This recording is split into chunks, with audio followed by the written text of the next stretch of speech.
Welcome to the notes making strategy series of GS3 economy we are doing. We are into almost lecture number 17, almost nahi, exactly we are into lecture number 17 and now we'll be doing service sector. So up until now हमने जो last के हमारे 4 major lectures थे, what were it? It was industrial sector, ठीक है. Industrial sector में हमने industrial sector किया एक dedicated lecture. Then we did MSME. It only made sense to do it MSME there and then and there. MSME के बाद हमने क्या किया, हमने किया इंडस्ट्रियल रिवोल्यूशन 4.0 कर लिया हमने. And then we did semiconductor industry, ठीक है. अब हम करेंगे सर्विस सेक्टर. अब देखो सर्विस सेक्टर में 5 घंटे करने लायक कुछ भी नहीं है. सर्विस सेक्टर में ये जानना है कि देखो प्राइमरी सेक्टर में हमने एग्रीकल्चर पढ़ लिया, सेकेंडरी सेक्टर में हमने मैन्युफैक्चरिंग पढ़ लिया. मैन्युफैक्चरिंग में हमने देख लिया कि क्या डायमेंशंस मैन्युफैक्चरिंग के कवर किया जा सकता है, we did it. And service sector में भी उतना ही करेंगे जितना एकदम ज़रूरी है.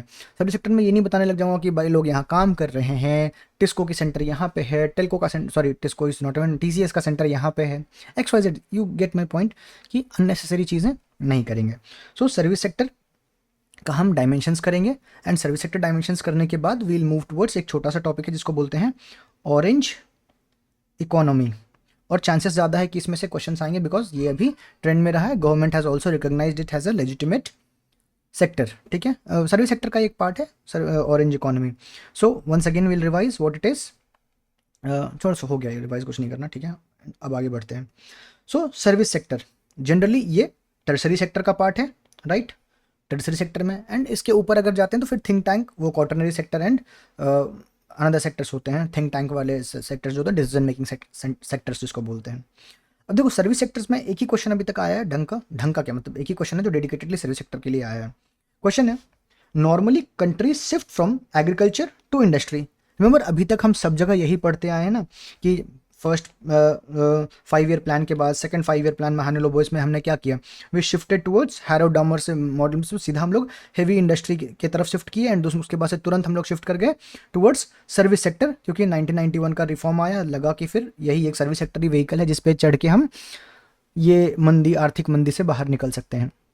तो हमने 1991 के रिफॉर्म की तरफ बढ़े और हम सर्विस सेक्टर पे फोकस करने लग गए. So we missed what, the middle link, ठीक है, जिसको मैं लिखा ना मिडिल लिंक को मिस कर दिया हमने, ठीक है. So what was the middle link which was the manufacturing sector. So question यही आया है कि भाई एक बार बताओ, पहले तो मैन्युफैक्चरिंग सेक्टर के इंपॉर्टेंस के बारे में पढ़ा हमने जो इससे पहले वाले लेक्चर्स थे कि क्यों उसको मिस कर दिए, क्यों वो इंपॉर्टेंट है, क्यों उसकी नीड है हमें.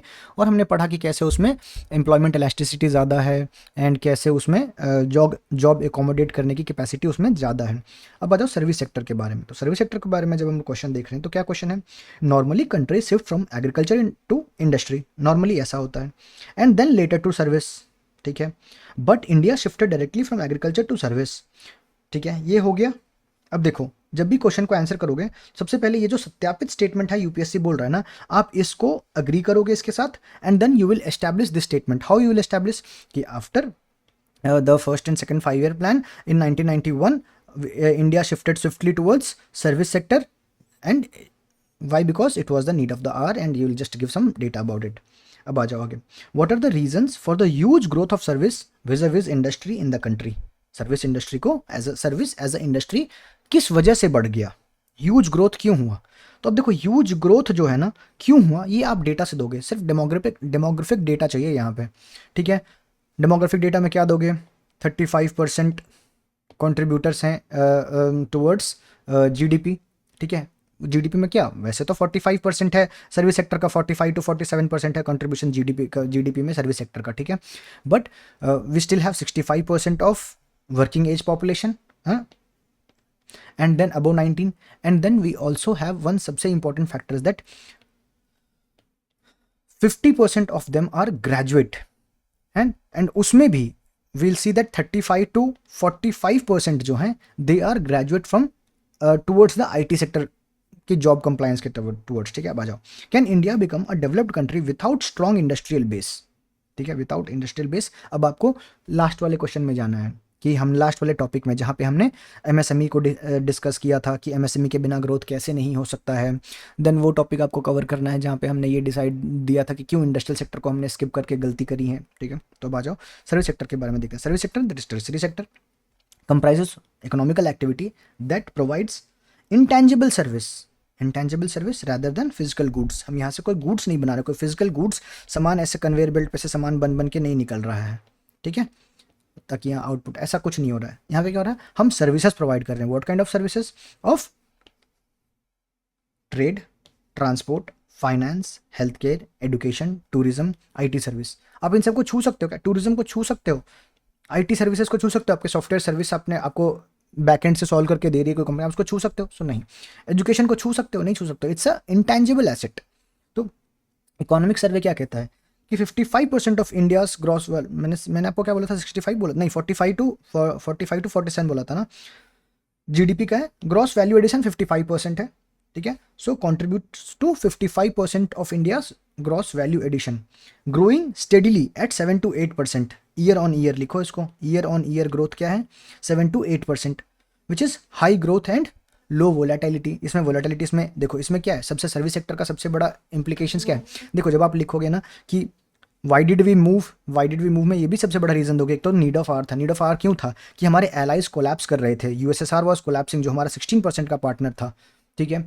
And then different geopolitical tension चल रहा था, एंड सर्विस सेक्टर जो ऐसा था जिसको कि जियोपॉलिटिकल टेंशन से फर्क नहीं पड़ रहा था, कि मतलब अगर कोई स्ट्रेट क्लोज हो जाए, मलाक्का स्ट्रेट क्लोज हो जाए, या हॉर्मुज क्लोज हो जाए, या फिर तुम आपका रेड सी क्लोज हो जाए, या फिर बाबल मंडेब क्लोज हो जाए, उससे फर्क नहीं पड़ रहा था, ठीक है। तो नीड ऑफ द आर था ये। देन अदर फैक्टर इज कि it employees 30% of the workforce. मैंने अभी आपको बताया कि 30% ऑफ द वर्कफोर्स जो है वो इधर एम्प्लॉयड है, कैपेबल फॉर आईटी सेक्टर से, ठीक है। एंड इट सपोर्ट्स मैन्युफैक्चरिंग, ठीक है। Manufacturing alone can not happen in stand alone fashion. तो मैन्युफैक्चरिंग को सपोर्ट करता है। You can also write that it compliments.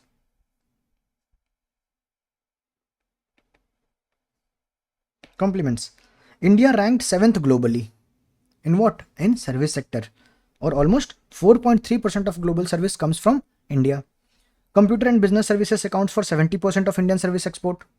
Exactly, कि सिर्फ सर्विस सेक्टर में भी there are other tourism, then there are, उसको क्या बोलते हैं, जो होटल मैनेजमेंट वगैरह सर्विस होता है, exactly I don't remember, hospitality वाले सर्विस को, ठीक है। उन सब में भी सबसे ज़्यादा अकाउंट क्या करते हैं हम?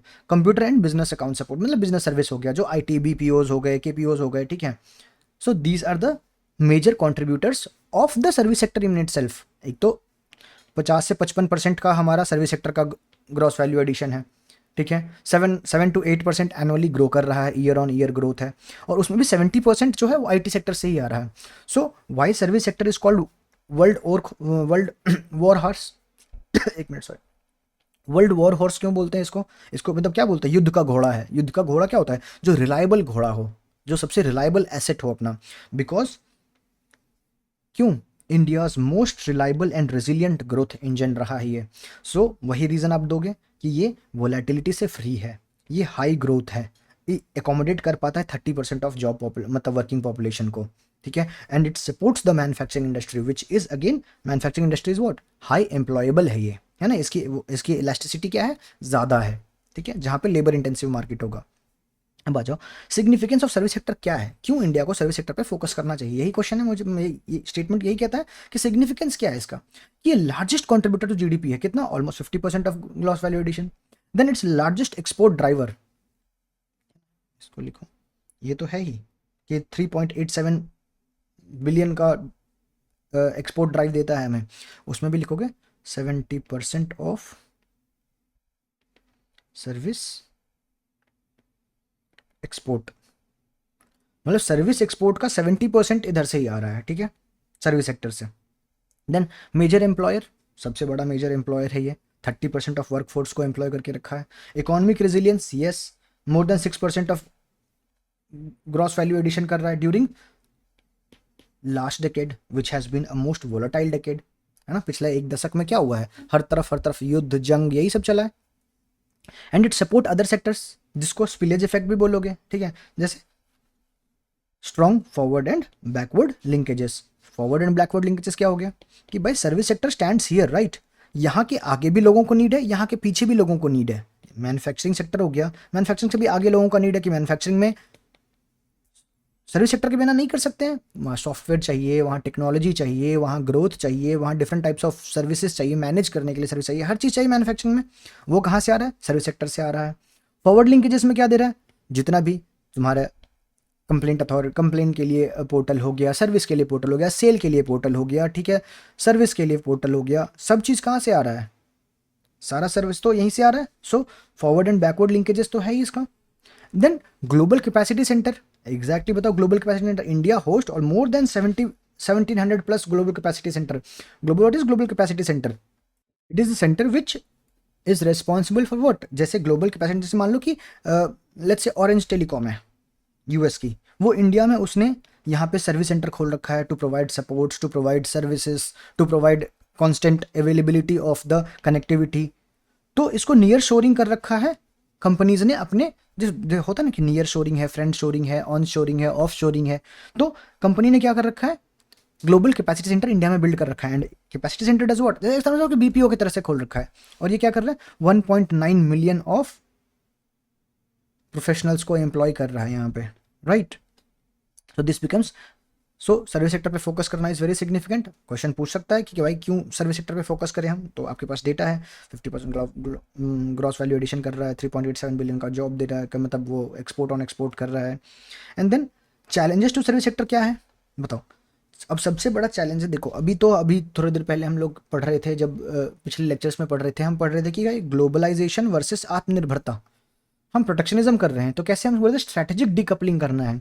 तो चैलेंजेस टू सर्विस सेक्टर ये है कि भाई हम ग्लोबल प्रोटेक्शनिज्म की तरफ बढ़ रहे हैं, लो R&D हो रहा है इसमें, only 0.6% of India's GDP spend towards R&D, अभी तक डेटा पढ़ चुके हम।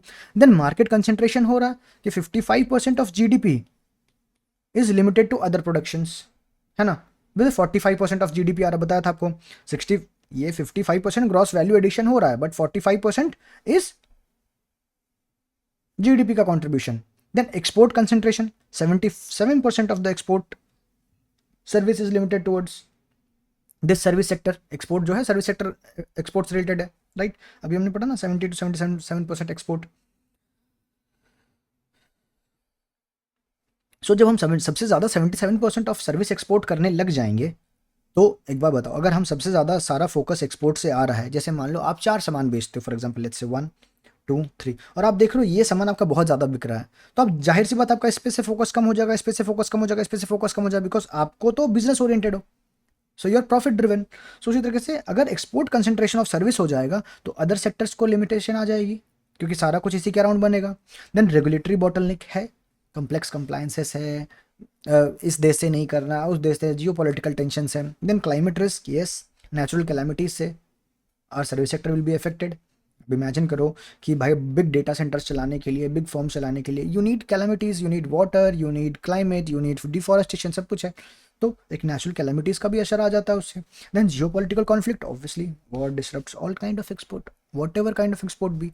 दो हम कहते हैं कि ये जियो पॉलिटिकल रेसिस्टेंट है, वनरेबिलिटी से रेसिस्टेंट है, बट नॉट ऑल वनरेबिलिटीज़। अब मान लो जिससे ट्रेड बैन हो जाए, जैसे सर्विस बैन हो जाए, जिस देश से सारा रिश्ता ही खत्म हो जाए, let's say India Pakistan, we are not doing any service to Pakistan, कोई उसको उनको सॉफ्टवेयर सर्विस नहीं प्रोवाइड कर रहे हैं हम, राइट। उसी तरीके से, so why did service sector grow faster than industry, यही तो क्वेश्चन था हमारा कि भाई ऐसा क्यों हुआ, what's the reason of the huge growth of service sector. आ जाओ बढ़ो, अब सारा रीजन यहीं पे आज बता देता हूँ। स्ट्रॉन्ग ह्यूमन कैपिटल, रिमेंबर 35 बता आपको 65% ऑफ वर्किंग पॉपुलेशन है, ठीक है, और IT वर्कफोर्स में सबसे ज़्यादा है, क्यों, requires few skilled labour to produce high output, इसमें ऑब्वियसली जॉब इलास्टिसिटी कम है, इसमें एम्प्लॉयमेंट इलास्टिसिटी कम, लोग मिलके बहुत ज़्यादा डेटा आउटपुट दे सकते हैं। Globalisation and export led growth था, इस वजह से क्या हुआ, सर्विस फोकस ज़्यादा करना पड़ा, बिकॉज हमारे पास उस समय तुरंत देने के लिए यही सर्विस ही था ना, क्योंकि जब जैसे हम लोग रिफॉर्म्स लेके आए, तुरंत मैन्युफैक्चरिंग सेक्टर रातों रात तो बूस्ट नहीं हो सकता था, और क्विक बूस्ट भी नहीं हो सकता था, it would take time infrastructure develop करने के लिए। But what was the immediate service available with us, immediate product available with us, वो था service. So globalisation and export led growth हो गया हमारा। डिजिटल रेवोल्यूशन हुआ during the time of Rajiv Gandhi ji, computer का एक्सेसमेंट, then another companies like Tata, Infosys, इन सबसे एकदम इन्होंने डिजिटल रेवोल्यूशन लाया इंडिया में। एंड ग्लोबल आउटसोर्सिंग शुरू हो गया कि भाई जहाँ चीप लेबर है वहाँ ले जाओ, तो हमारे यहाँ क्या हुआ, बहुत BPO back and processing office, KPOs, ये सारे कुछ आ गए हमारे यहाँ। सो एक वो रीज़न हो गया। Then industrial bottleneck, yes, infrastructure and skilled labour हमारे यहाँ मिसिंग था, रिक्वायर्ड हाई स्किल्ड था, तो एक इंफ्रास्ट्रक्चर बॉटलनेक उधर से आ गया था। Then high FDI inflow into service sector हो रहा था, 19.1% फिजिकल ईयर 25 में आया, ईयर ऑन ईयर ग्रोथ रहा है इसका। तो जब ज़्यादा पैसा सर्विस सेक्टर के लिए आ रहा है तो जाहिर सी बात है सर्विस सेक्टर में ही ग्रोथ होगा, क्योंकि इंटरनेशनल डिमांड भी सर्विस सेक्टर की थी, तो India was there to provide.